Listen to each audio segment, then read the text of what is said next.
All right, episode 25, TJ Martino podcast. We're a quarter of the way to 100 episodes. So put that in your brain, people. Today is going to be a very somber episode. I'm sorry, people, but not a lot of good news going on in my life when it comes to the sports world and just, in general. That's why I'm calling this episode Pain. Just pain. I'm going to be getting into the NFL, first weekend of the NFL, giving my thoughts on, everything. And then I'm also going to be talking about and giving my official review of one of the most controversial films I've seen in a long time, Cuties, the new Netflix film that I watched the other day. I couldn't wait any longer to talk about these things, especially the NFL, because it was very exciting today. Not for all of the wrong reasons. The first thing I want to get into, though, I guess, is the NFL. Wow. It's been fun to have football back today. I'm very happy. We're finally at this point where we can, get some normalcy back. NFL football is back. It is weird having nobody in the stands for these games, but it's just, it's fine. I don't care. Like I said, it's just good to have football back.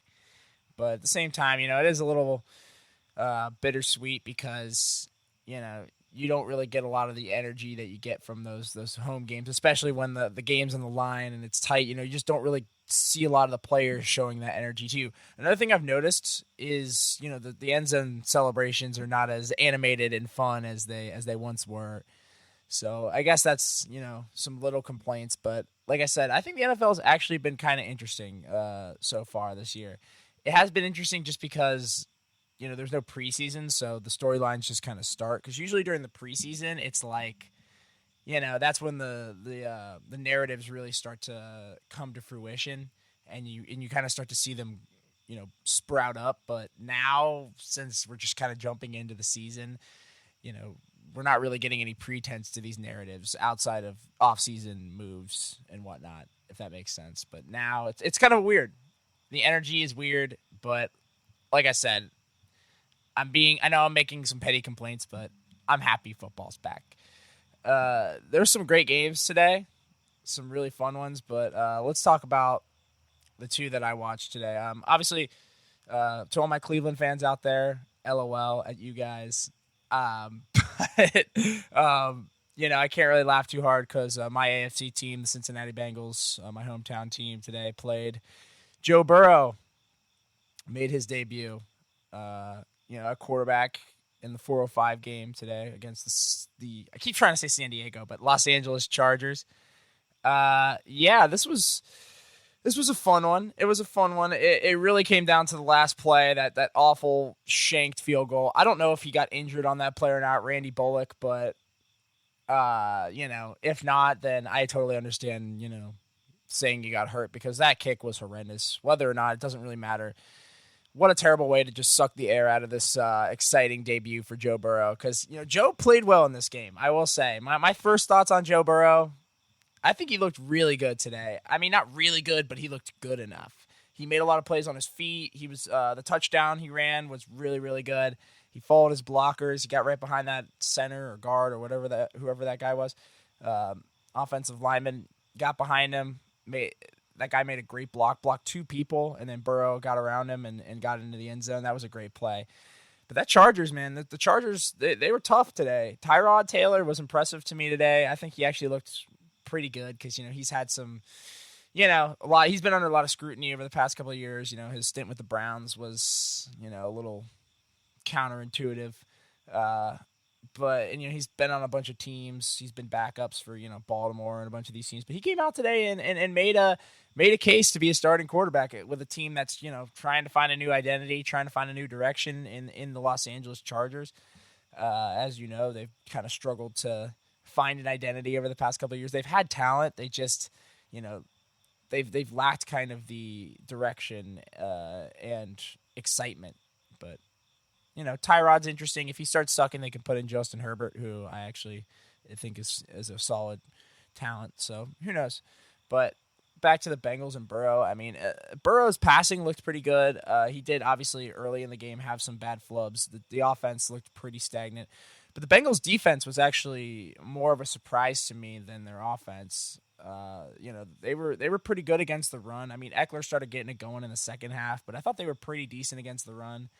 Up front, the pass rush was okay. It was pretty good. There were some good moments.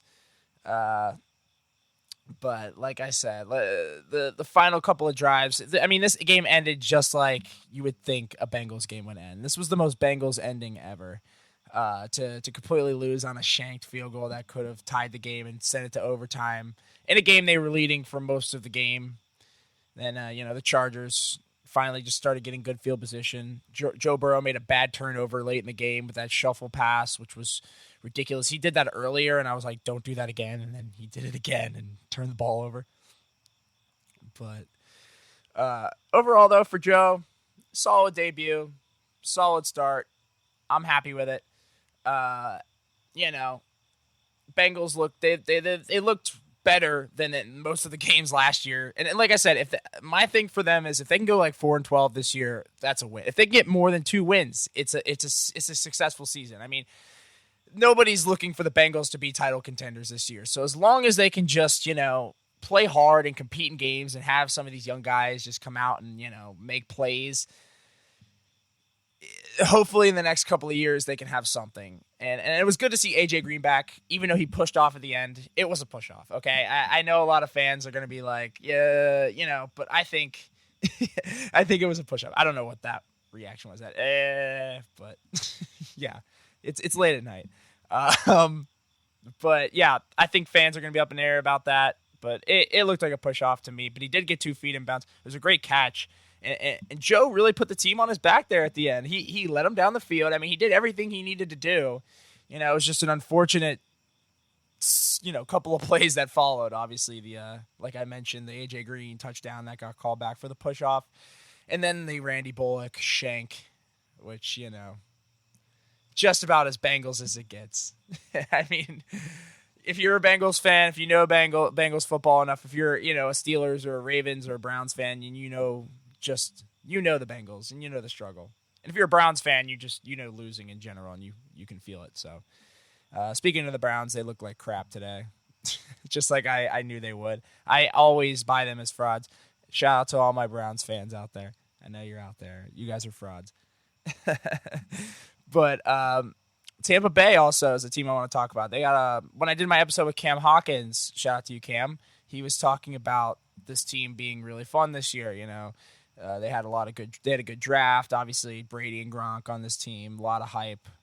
They came out flat today a little bit. But look, first game of the season, I give them the benefit of the doubt. First game of the season, they still put up some points.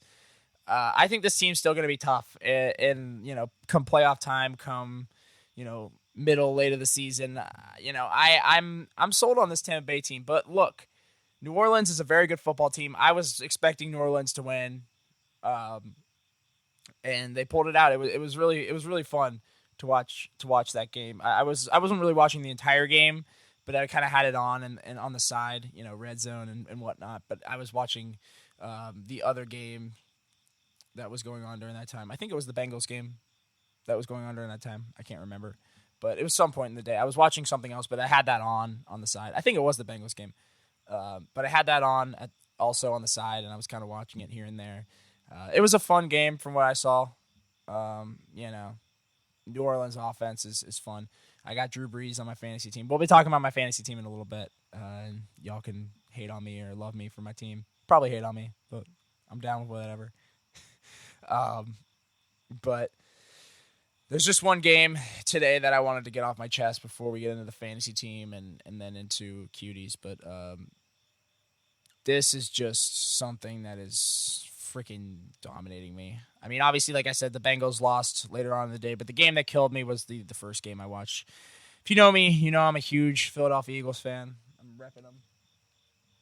repping them right now on my hat. I got the championship hat. Probably the last time I'm going to ever own a hat like this, especially after today. the Philadelphia Eagles played against the the Washington football team. I'm still getting used to that. Cut me some slack. They're playing against the Washington football team today in Washington in their season opener. And as you know, I'm a huge Eagles fan, Eagles and Bengals fan, mostly an Eagles fan, but I cheer for my hometown Bengals. But man, I literally wanted to put my head through a wall today watching this game. I wanted to I got a brick wall over here. I just wanted to put my head through that at the end of that game. I literally did. I was so upset and disappointed with the way this team played today. Oh my goodness, there's just so much wrong here. And I get it. The injuries are definitely a crutch for this team. I get it. I get it. You know, you don't have to tell me twice. But to come out and play like this, and they look so unmotivated today. Offensively, it couldn't have been worse. It really couldn't have. Okay, the opening drive of this game, the Eagles looked like a championship caliber team. They looked like the 2017 Eagles. They came out tough. They punched it down their throat. They were running the ball. They were throwing the ball. Like, it seems like Doug Peterson only game plans for the first drive of the game. And then after that, he's like, oh, shit, what are we supposed to do? You know, because, like, they look so sound for the first two drives of this game. They literally marched down the field and I'm like, man, we're gonna punch these guys in the face. I'm like, this doesn't look like the Eagles. I kept saying that to my dad. We were watching the game, and I'm like, this does not look like the Eagles. This does not look like an Eagles team that, you know, that I'm used to seeing. And they showed their true colors come the third quarter because, oh my goodness, just everything that could have went wrong. You know, the Murphy's Law was all over this place. I couldn't believe this shit. This team, it was a joke.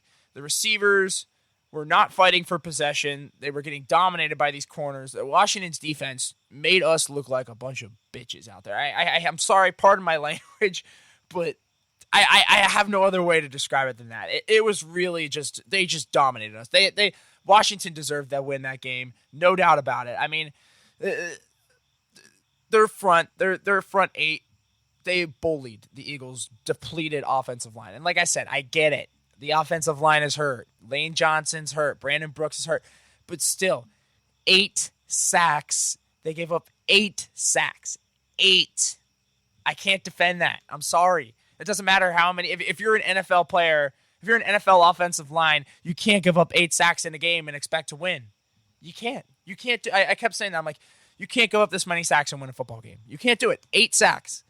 And I knew we were screwed in the first quarter. I pointed it out to my dad. I said, why is Jason Peters, our 40-year-old, offensive tackle that's a 16-year veteran, guarding Chase Young? Why is he blocking Chase Young? Why is he matched up on Chase Young, who is a 200, almost 300-pound, monster of a human being that is incredibly athletic? I watched him play at Ohio State. This guy is the real deal. He's the number 2 pick in the draft. Super young, super athletic, and we put freaking Jason Peters on him, who's like 90 years old at this point and is literally on the field just because we have nobody else. And look, I love Jason Peters. He's a legend. He was a great player, and he's still serviceable. But Chase Young on Jason Peters it wasn't even close. It wasn't even close. And when I saw that, and then just the injuries up front have killed this team. And Carson Wentz had hands in his face all day. But look, I've been a Wentz defender for a long time. I've been a Carson Wentz defender for too long, it seems, because I'm starting to lose my faith in Carson Wentz. Now, look, I'm not saying get rid of the guy. I'm not saying drop the guy. I'm not saying trade the guy. I still want him to play out the rest of the season. Don't get me wrong. Until, of course, something happens, which, given the track record is certainly possible. I want him to play out the rest of the season, but I don't know. I'm starting to lose faith because he's just not performing. And today was one of the worst performances of his career. I mean, the 2 interceptions were inexcusable. It wasn't like a tip ball or one of those things. It was just straight up bad reads. I mean, he threw it into coverage. The one he threw, I think it was to John Hightower. He wasn't even fully turned around. The ball just came and went right into the hands of the defender. It was a joke. These Washington DBs were eating him alive. Deshaun Jackson couldn't get open. I did like Jalen Reagor. I think he showed some interesting skill. He had a good deep ball early in the game that he caught that set us up for a field goal. But, I mean, he muffed the punt early, but, that is what it is. But I didn't hate Jalen Reagor today. I thought he looked interesting. Goddard and Ertz, I think, need to be our offense. They were the only offense for this team, and we completely, abandoned that after, they both got us within positions to score, and even Goddard, I think, had a receiving touchdown in this game. Goddard looked good when he got looks. Ertz dropped the big pass on 4th and 3 that could have set us up for, a possible score, I think, to tie or take the lead or something. I mean, this team just, they screwed up at every possible angle. The fumbles, the interceptions, the turnovers, the strips. I mean, the Washington pass rush being in the backfield on every play. I mean, it was ridiculous. Carson holding onto the ball, refusing to throw the ball away, taking in sacks that are unnecessary. The run game was horrendous. Couldn't get off the line of scrimmage. -3, -2 on carries, -5 on carries. I literally watched the Eagles go 1st and 10 to this 3rd and 17 or whatever. I watched them do that multiple times where they were just third and long because they couldn't run the ball. It was unbelievable. I've never seen a team get dominated up front like this, an Eagles team. In the past, 5 or 6 years, I haven't seen them get beat this bad up front. It was a disgrace. And this team, looking forward, I don't know what to think. I really don't. It's concerning. I am worried, and I'm concerned. That's all I have to say. This team looked terrible, and the Washington football team, they took it to us. Haskins looked good. Their run game looked good.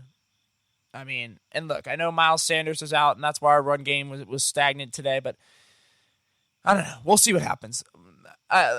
Honestly, if this team goes 4-12 this year, I'm fine with it. I'm fine with getting good draft capital, getting good draft picks, and starting to build towards a future. And as for Jalen Hurts, I saw a lot of Eagles fans on Twitter today saying, oh, we got to get Jalen Hurts out there, and I'm like, let's press the brakes here a little bit. Look, I'm not happy with Carson Wentz right now, but I don't think he should be replaced yet. I don't think that's the case. I think we just need to chill out, take a few days, and hopefully get our crap together here for next weekend's game against the Rams. It's pretty despicable to lose a division game like this early in the season, especially against a team that is beatable and a team we were up 3 scores against. But, when we were up 17-0, and this is the last thing I'm going to say on it, and we'll move on, but when we were up 17-0, I was like, this team's coming back. I told my dad, and I said, you watch. They're going to come back. I said, they're going to come back. The football team's going to start scoring. They're gonna climb back, and they're gonna take the lead, and that's exactly what happened. 24-17 or whatever, and then I think the final score was 27-17 or something, 27 something. Yeah, let me look it up here. Got my phone out. That's the NBA. But it was really despicable. I'm so disappointed with this team. Yeah, it was 27-17. Yeah, very, very frustrating. 0-1. If I have to rate the offense, I'm giving it a D for just about being as horrendous. Actually, I'm going to go F. I'm giving an F to the offense. The running was terrible. The passing was terrible. They dominated us. They deserved to win that game. As for the defense, I'd probably give the defense like a B-. I think the defense was actually not bad, especially with the horrible field position they were forced to defend. The offense was giving them nothing to work with. So I think the defense was actually, not terrible today. And special teams, I'd probably give like a C or a C+ too, because, the couple of muff punts and kicks and just ineffectiveness. But I thought the punt coverage and kick coverage was pretty good for the Eagles. But that's the last thing I'm going to say on it. It was a joke. We need to move on. And, let's talk about the fantasy team. My fantasy team this year. So I'm in a fantasy league with some of my friends. I'm going to read my roster right now. I'm winning right now, 115-96. My team is called the Clam Chowder Squad. I'm going to change my team name every week. But my quarterback, I got Drew Brees. I got Clyde Edwards-Helaire at running back. I got Jonathan Taylor, the Wisconsin product, at running back. I got Devontae Adams, who had a monster game today, 41 points. How about those Packers offense, man? Holy cow. Then I got Odell Beckham, just an absolutely disappointing player. I'm going to definitely be starting Sammy Watkins. Whoops, my computer's bugging out. I'm definitely going to be starting Sammy Watkins in the future because Odell Beckham, I picked him up just kind of on the whim, and he's not performing. Five points today, not enough. Gronk, I got Gronk. He played like crap today. 3 points for him. I got Terry McLaurin from the Washington football team.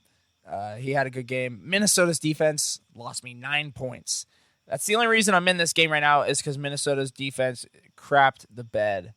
Shout out to Dallas losing, though. That's big. I just saw that. 20-17. Dallas loses.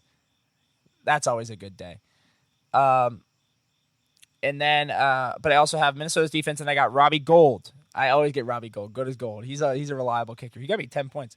And then I got Devin Singletary, DeAndre Swift, who fumbled today. Luckily, I didn't start him. Austin Hooper, Eric Ebron, Sammy Watkins, Denzel Mims, and Jamie Garoppolo. That's my team. It was kind of half auto-drafted, kind of half, regular drafted because I kind of was going in and out of the draft. Dinner was ready, and I had to get up from the thing, and I forgot about it. I always forget about my fantasy draft. That's kind of like my thing. Last year, my whole team was auto-drafted. So, yeah. Tell me what you think about my team. Give me your team. Send it to me. I'll tell you if it's trash or not. And, I'll give you fantasy updates as we go. But I like my team. I think I got some dogs. So, all right. It's time. It's time to get into this. So the other day, I decided to sit down. I had been on Twitter, on the internet, reading a lot about, this movie that had been made on Netflix, and it's called Cuties. And look, okay, so the reason I sat down and watched this movie, because this really is not made for me. If I'm being honest, this movie is not made for me. I mean, it's pretty obvious. So you're asking, TJ, why did you sit down and waste an hour and 40 minutes of your life watching this?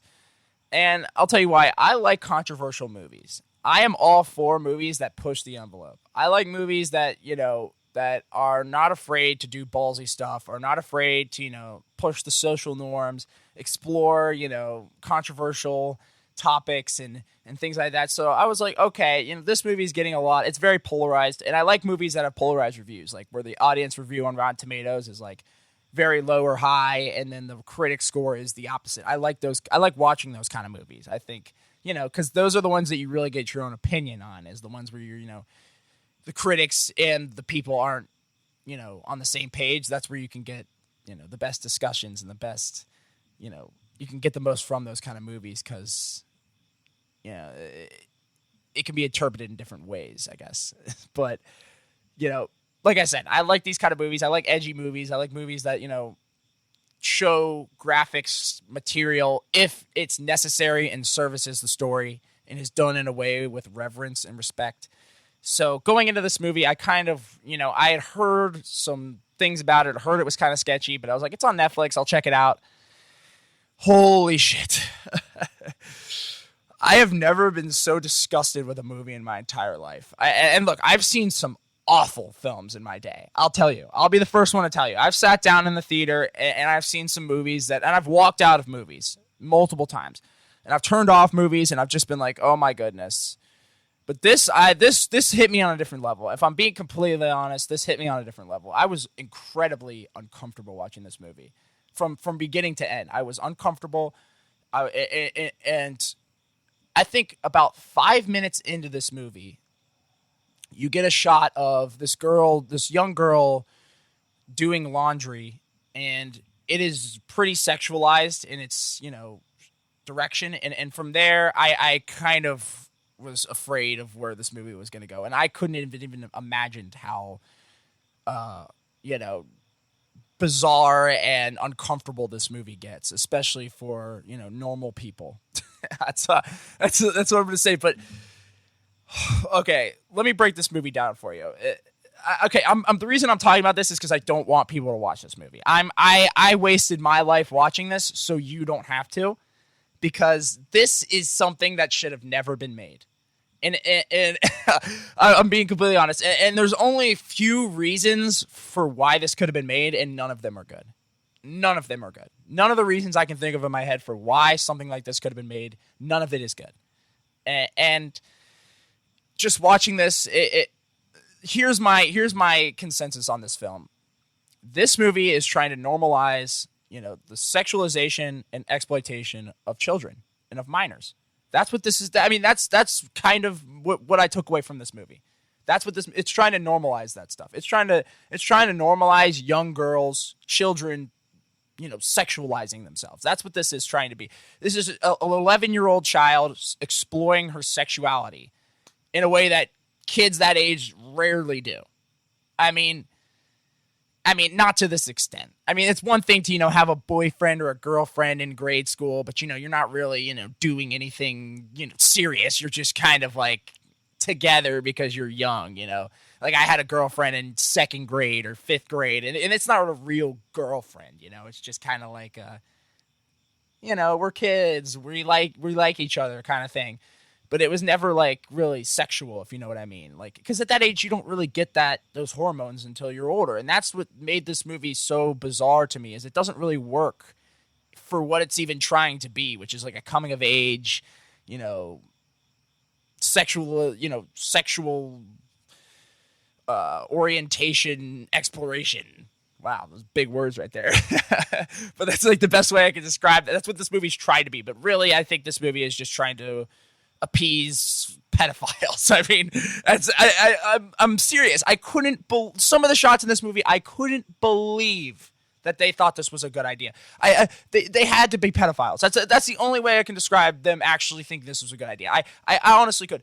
Now, I guarantee you that this movie was written. The original script of this movie, I guarantee you, the characters are like 18. They're in high school, or in their 20s. Because these girls do a lot of things that would be.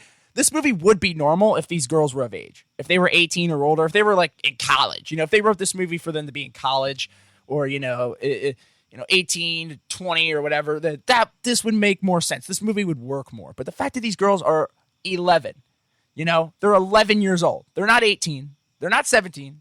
Not 16. They don't even have their driver's license. Not 15. Not 14. Not even 13. Not teenagers. They are not even 12. They are 11-year-old girls, and they're doing and some of the shit that they do in this movie, and they show in this movie. I couldn't believe it. I've never been so befuzzled and disgusted by a film. Honestly, rarely do I ever say this, that they should ever take down a movie. Like, I'm never that guy that's like, I'm not a censorship kind of guy. I'm not a guy that's like, take down this, take down that, cancel this, cancel that. I'm not that kind of guy. I'm very, very laxed on that kind of stuff. But when it comes to children, and this kind of thing, this is not something we want to promote, okay? Like, it's one thing for Cardi B, and that's like kind of like what they're trying to promote, like, is that kind of lifestyle, the stripper, prostitute, I guess, kind of lifestyle, the over-sexualized dancing and that stuff, which, it's fine for Cardi B. I like Cardi B's music, not as much anymore, the WAP and all that, I'm not big into that song. I think it's kind of, weak, but I think her music's fun, and I don't take it as seriously as a lot of people try to. I understand what it is, but it works for Cardi B because she's a woman in her 30s. She has life experience. She has enough experience in her life where she can make that decision and say, hey, this is something I want to do with my life, or this is something I've been doing with my life. And that's because she's old enough to do it. And she can, she's lived enough life where she can make a decision like that. But, with this, it's just like, these are children, man. Like, I was never thinking about anything at this age. And maybe I'm a weird kid, and obviously times have changed. I'm in my 20s now. I understand.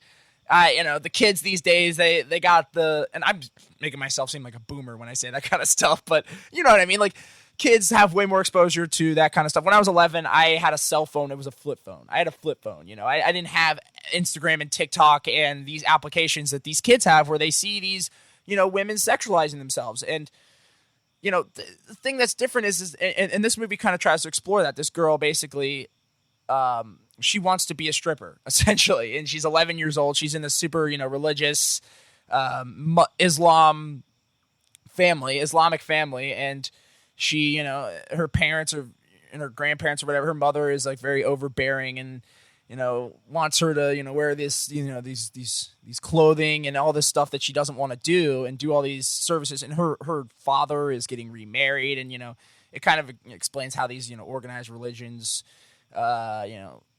put women at a disadvantage and all that. I see the narrative they're trying to push. And I thought that stuff was was actually like kind of well done. I think that some of the stuff in this movie, some of this character stuff is actually at times some of the best parts of this movie. But don't get me wrong, this is a terrible movie. I'm not saying, but I'm just saying some of this stuff is watchable. If I'm being objective here, because I'm not going to sit here and say this is the worst movie ever. It's watchable. Okay? It's watchable. It's just my jaw hit the floor. I couldn't believe it. And it's watchable from a story sense, but not from a, cinematography, story, anything like that sense. It's watchable just because it's, it's not a long movie. But, oh my God, it feels like it. And this thing, man, there's some scenes in this movie that just really, really rub me the wrong way. The first one being, there's like a scene where these girls, where they first kind of start dancing, and the main character, Ami, I think her name is, or Amy or something, I can't remember. But she's the main character of this movie, and she kind of like, is the outsider who then starts, become better than everybody else at her dance group. And she starts showing them all these moves, and then they all start twerking and falling on each other. And I'm like, dude, I was watching this, and I was like, oh my God. I was like, this is unbelievable. Like, I was like, I cannot believe this is on Netflix. Like, this is on Netflix. These girls are twerking, and they have like close angle shots of these little girls, skinny little bodies with no curves and I'm like, I'll never understand it, man. I will never understand why they thought this was a good idea. Why people even think this is even attractive or sexy or any. I didn't find any of that in this film. And this film tries to be that. It tries to be provocative and sexy, and it just comes off as really gross and really uncomfortable. And I really was close to turning this one off. The final dance sequence, I almost turned it off. I was like, I've had enough of this shit, bro. I was looking at my phone for a lot of the movie. It lost me about halfway through. I think the first act is definitely the strongest part, and that's why I kind of said it was watchable, because the first act is definitely the most watchable. They do try to make you care about these characters, but once they start showing you all the the little girl bodies and the all of the provocative camera angles and all that, you're just like, oh my God, this is exploitive and really just not something we want to promote. It's not something we want to promote, people. This is, it's one thing to do this with women that are of age and that can make this kind of decision in their life. And if this is something that you want to do, go ahead, be a stripper. Like, I have no problem with strippers. I have no problem with exotic dancing and anything like that. But I do have problems with children doing this stuff. And I do have problems with companies like Netflix promoting this behavior for children. Like, this is not an avenue we want to go down, because nothing good can come from this. Pedophilia and all of that, we see it starting to creep up in the news and whatnot. And it's just, this is a horribly timed film. This is a horribly executed experiment. I don't know what they were thinking. And, I mean, I don't have much else to say other than that. I'm really disappointed with Netflix for this, man. I'm disappointed with everybody on the board for Netflix. I'm disappointed with the financiers for this film. I'm disappointed with the director and writer. I don't remember her name, but I'm very disappointed. This is something that should never be done again. This is a mistake that we should just fix and never do again, because holy cow, this movie was terrible. Don't watch this movie. Don't support this movie. And a lot of people are trying to boycott Netflix for this. Do what you want to do. I'm not a huge boycotter. I'm not one of those people personally, but at the same time, I will never watch this film again. I will not even go near. I won't even scroll over this film if I'm on Netflix. If I'm going through titles on Netflix, I'm going to go down a row and then go over and up before I land on Cuties again. I'm never watching this film again. I implore you, do not support this film. Do not support this film. It is exploitive. It is gross. It is, I condemn this film. I couldn't make that more clear. And trust me, I'm not a canceller. I'm not one of these people. So it takes a lot for me to really want a film to be taken off. But I think Netflix needs to get rid of this, man. This is bad. And I don't know if this is true, but I heard they auditioned 650 girls for these roles. 650 11-year-old girls. I mean, if that's true, I mean, I don't even want to know what those auditions were like, but it was probably something very sinister, if I had to imagine, from, what we've seen in the past. But that's all I'm going to say about that. If I had to grade this movie, I'd probably give it a 0.2. I'd probably go 0.2 out of 5. And the reason I'm going to give it 0.2 is because there is some decent shots in this movie, okay? And there is some, I think the dilemma with her religion and her and this lifestyle is something that was probably the most interesting part of this movie, and they barely touch on it. But that's what I thought was kind of an interesting idea that they rarely dove into. They kind of dove into it, like I said, in the first act, but then they kind of drop it away for awkward dance sequences and then the horrendous laser tag scene that was so just unbelievably disgusting and kind of promotes pedophilia in its own way. I don't watch this movie, man. Don't watch this movie. This is a movie for pedophiles, and any normal person that isn't a sicko and doesn't deserve to be in jail will probably hate this movie, like myself. Gave it a 0.2 out of 5. That's a very low grade for a reason. This film is disgusting, and I condemn it. So that's all I got on it.